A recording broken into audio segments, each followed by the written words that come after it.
ali gdje nema mača, ajde ovdje jedan red, ne znam, pogledajte ovo. Kakav je razlik. Ovo praši, ovo ne praši. Znači ide i dole i krenuo je levo i desno. Tu je i seme tretirano sa opticidom i ti si uzeo sa forsom, jel? Da. Sa tretmanom insekticidom možete...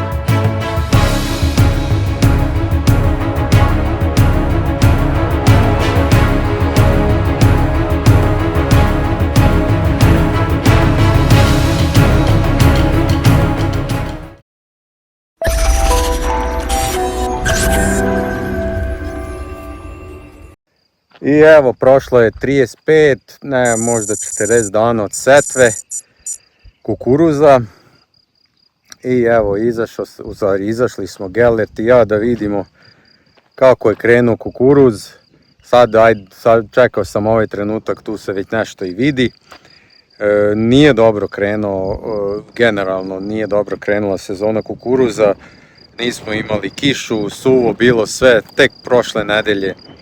Negdje u petak je pala kiša, neki 20 litara ovdje na našem prostoru, tako da tek sad kreće onako malo ozbiljnije to sve. I ajde onda da vidimo kako izgleda sad kukuruz. Znate da sam krenuo tu no-till priču, ne setvu kod mene, nego no-till priču ovdje na mom kanalu. Tako da evo, danas pokazujemo kako napreduje poslije 35-40 dana, kako napreduje no-till kukuruz i kukuruz ovako u klasičnoj obradi. Tako da, aj krećemo prvo sa no-tillom pa ćemo poslije ići na moje njive da vidimo kukuruz. Evo ga, tu je Gellert, nemojte misliti da se molimo, da možda bi trebali svi da se molimo, nego gledat parametre. Ajde vidimo. Znači ono što je zanimljivo ovdje gledati, to je temperatura i vlaga.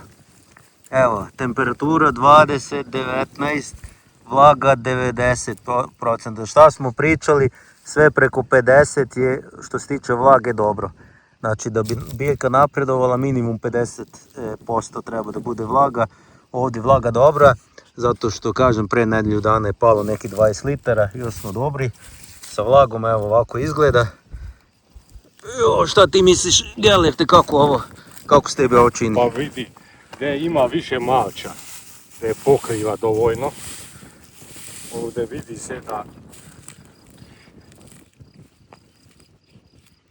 čuvamo vlagu, ima giliste, bivši korenov sistem. Jeste ovo zemlja trudije ako ovako pređeš, ali biljka to ne zna i ne smeta, zato što ima puno rupa što je napravio gilista, puno rupa koji prošle korenov sistem napravio, ali gdje nema mača, ajde ovdje jedan red, ne znam, pogledajte ovo. Kakav je razlik. Ovo praši, ovo ne praši. Znači, što više mača na gore bolje. Samo početak, ipak vidite da mnogo hladnije. Teži napreduje ili teži krene ili drugčije krene, tako da kažem, mnogo drugčije krene što smo mi navikli na redkovanu obradu. Da. Evo čisto da uporedimo, evo tu je preko puta kukuruz, tu smo sad bili, evo došli smo ovdje. Preko puta njivu gdje je klasična obrada. Evo vidite razlike. 80, 25.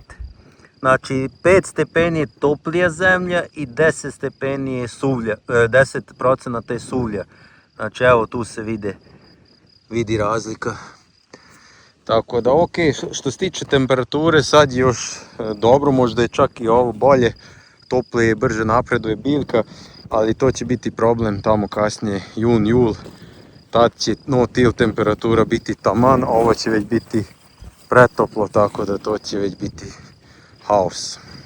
Ajde samo Gellerte, kaži nam još neke parametre setve, koji je ovaj hibrid i kako si sejao, rastojanje, đubrenje i tako, šta misliš da je još bitno?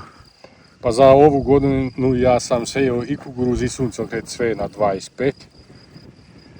Ovdje je obična sorta što popularna sorta što i mi ovdje koristimo. Jedan je 5068 dekab, a druga je RVA Gloriet. Ja godinama sejem mešano, što znači da dva red Gloriet, dva red dekalba. Tako sejem isto FAO otprilike i još trenutno ne vidi se razlika, ali poslije vidit ćete. Napravimo i snimak kad je već, vidi se. Ali tako smo mislimo ili tako vidimo da počinju da takmiče jedan pored drugoga i na kraju moguće da malo bolje izgleda. Da. Tako da ne vidi se još neke razlike još što se tiče hibrida, još je to jako rano, ali evo obećao sam da ćemo pratiti ove godine, propratit ćemo celu sezonu i ovo i naravno ono moje, pa ćemo moći sve da uporedimo. Znači, pre nekih nedjelju dana je padala kiša, šta je danas subota, pre 8 dana, pa da, prošle subote je bila ta kiša i vlaga je još ok na svim parcelama, međutim vidite temperaturu. To je sad nepovoljno za, manje povoljno za ovu no-till, kako se zove parcelu, ali poslije tu kad naiđe jun, jul, to će ovdje biti onda prava stvar. I evo izašli smo i na prvu moju njivu, sufle, negdje do ovdje, imam tamo džak obeležen, ovdje je sufle moped, tamo je dekalb 5075, tako da evo, ajde vidimo s ovim spravama kakvi su ovdje parametri. Znači, zemlja mnogo mekša, znači lagano išao dole.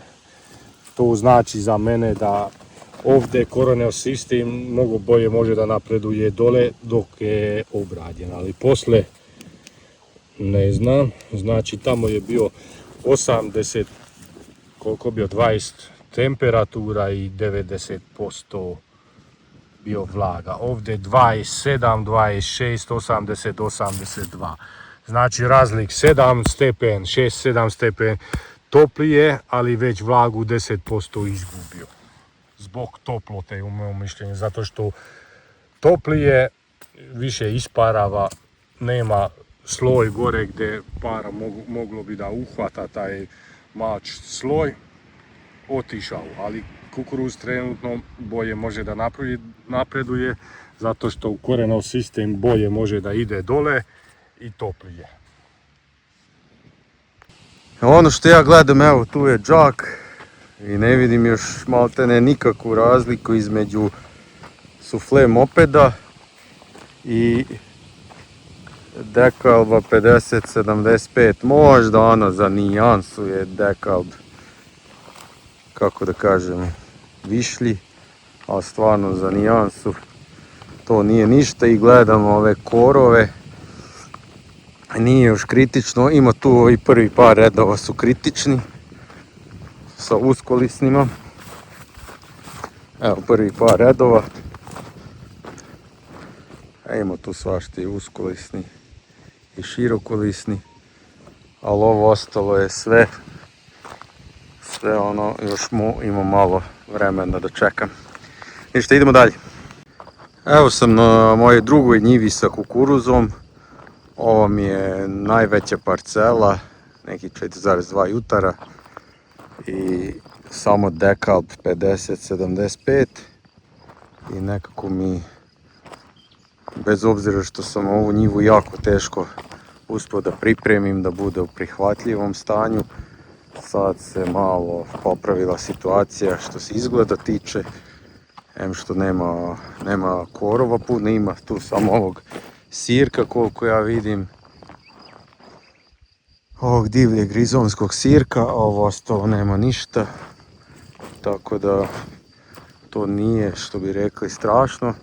Aj, možda prvi red, obično prvi red bude onako kritičan što se tiče korova, ali nije to, evo, dobro. Nema tu mnogo šta da se priča, ja ne volim da se zadržavam tamo gdje je sve ok, gdje nema šta da se doda. Ajde idemo na onu zadnju parcelu sa kukuruzom gdje je sufle hibrid i gdje imam problema sa korovima i sa nicanjem. tako da, ali evo tu je i kolega, predstavnik suflea, pa da nam kaže par riječi šta on misli o svemu. I evo ga ta druga parcela za koju sam rekao da je kritična zato što ko je pratio video zna da nisam mogao zglavno da pripremim ovu parcelu, kasno je orano. Ne izgleda ovo tako loše, ali moglo bi definitivno da bude bolje. I ovdje je posajan hibrid Soufflé Device i Soufflé Pianello. Dva hibrida, tako da tu ćemo raditi probu, a tu je sa nama i Andor Majoroš, predstavnik firme Soufflé, pa njega da pitamo mišljenje u ovom kukuruzu i u ovim korovima, šta tu možemo da uradimo i šta možemo očekivati. Pozdrav svim gledalcima, trenutno se nalazimo na njivi gdje je posajan, kako se rekao, Device i Pianello. Device je V420, a Pianello V490, hajde da kažemo 500. Pa reći sam o hibridima. Device, da kažem, dobro reaguje na stresne uslove i na nepovoljne uslove. Kod tebe parcela nije baš strašna, ali preporučujem da uradi herbicidni tretman. Ajde da vidimo koliko ima listova. Znači u pitanju je Pianello 1, 2, 3, 4, 5. Znači ovaj list nećemo računati. 1, 2, 3, 4, 5 listova ima. Slobodno možeš da guraš ovdje što se tiče aktivne materije mezotriona, terbutilazina i nikosulfurona. Možeš da miješaš sa rimsulfuronom. Ako ima 5 listova, onda 25 po hektaru mezotrion, litra terbutilazina i nikosulfuron 1,25 po hektaru, može litra i po, ali ajde da kažem srednja doza je 1,25, ima pupunac, širokolisne i uskolisne korove. Ovako na oko dobro izgleda, znači ima taj uniforman rast korpusa. To volimo da vidimo, pošto kad rastu ovako sinhronizovano, da kažemo, da neće desiti to, nećemo doći do situacije da jedna biljka bit će dominantna, a druga, treća slabija. Znači dobiju istu količinu svetlosti, hraniva i vlage, ali pitanje šta je ispod zemljišta, ajde da izabramo, ti kaži koji. Bilo koji, ajde uzmemo tu, ovi su otprilike jednaki. Da, 1, 2, 3, 4, 5, ovo će ima 6 listova. Ajde da vidimo šta je ispod halube, ajde da kažemo, ispod zemljišta, pošto dobili ste kišu, koliko ste dobili? 21 litar. 20 litara pre 10 dana. Pre 10 dana. A evo, ceo dan duva vetar. Znači, ako računamo da ovako duva vetar, dnevno može da ispari od 5 do 7 litra. Naravno, zavisi od tipa zemljišta, ali jeste ta 20 litra je bila, ali vidiš da je suvo. Da. Suvo je. A ovdje možemo da vidimo kako radi biostimulator koji se zove Opticid. Znači sve što imamo, mislim na semena, kukuruz, suncokret, pšenica, uljana repica je tretirana sa Opticidom. To poboljšava razvoj korenovog sistema. Što vidiš, ja ne mogu ni toliko duboko da kopam, da izvadim ovu dlačicu, ali taj biostimulator napravi jednu, ajde da kažem, sferu ili makrozonu bogati sa hranjivim materijama i mikro i makroelementima, pa tako može da uđe u dublje slojeve. To će biti izuzetno važno ako ova godina bit će kao je bilo prošle godine, da je sušna. Evo ga. Znači ide i dole i krenuo je levo i desno. Tu je i seme tretirano sa Opticidom i ti se uzeo sa Forsom, jel? Da. sa tretmanom insekticidom. Možete da birate da hoćete sa forsom ili bez forsa. Znači, meni je bitno samo ako ide gore, treba i da ide dole isto. Ništa, onda hvala Andoru na ovim komentarima i na ovim nekom uputstvu. Svakako ćemo ga još vidjeti, još ću ga pozvati i kako bude kukuruz napredovao. Tako da idemo dalje onda da vidimo šta sam još teo da kažem u vezi ovog kukuruza, pa da završavamo. Evo, ovaj snimak je već nedjelju dana nakon ovih razgovora i obilazaka sa Gellertom i sa Andorom. Evo, završavam tu prskanje, kukuruz je negde 7. 8. listu, znači zadnji moment. Tako radim i sa suncogretom, sve u zadnjem momentu, namjerno.